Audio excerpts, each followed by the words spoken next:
Hey everyone, welcome back to AI Tells Life.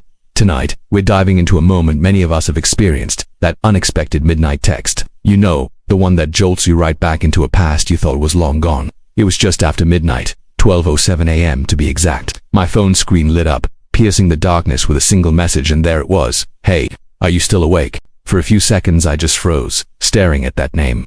A name I hadn't seen in almost a year, glowing like a digital ghost. Isn't it wild how a few words, a few pixels, can instantly pull you back into a story you swore had already ended? It feels like your entire world tilts on its axis for a moment, right? Our breakup wasn't dramatic. No shouting, no big fights, just this quiet, growing silence that eventually became too heavy to bear. She said she needed time, space, to find herself. And I, trying to be understanding, said I got it. But deep down, a part of me knew she was already gone. For months after that I really tried to move on.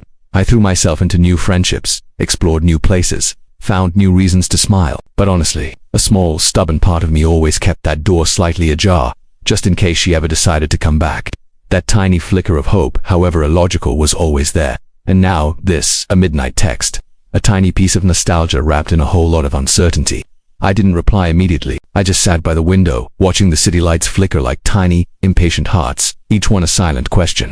Was she lonely? Had she had a tough day? Or maybe she just wanted to know if I still remembered her, if she still held any space in my thoughts. It really makes you wonder, doesn't it? The truth is, we rarely reach out in the quiet of the night when everything is perfect. We reach out when something inside us feels a little broken, hoping that someone who once loved us might still care enough to offer a comforting word, or at least acknowledge our presence.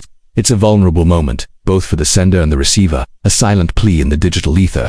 I still remember the last time I saw her, clear as day. She was wearing that gray sweater, the one she always said made her look plain.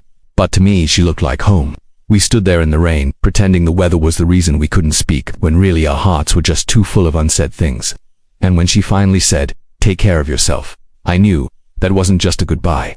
It was her way of saying, "I'm not coming back." That phrase, often so simple, held a universe of finality. Back in the present moment, the message was still there, glowing softly. Hey, are you still awake? Simple, harmless, even, but sometimes, the smallest words carry the heaviest meanings, don't they? She wasn't just asking if my eyes were open. She was asking if I still cared. If I still felt something when her name appeared. If I still thought of her on quiet nights like this, just as she was clearly thinking of me.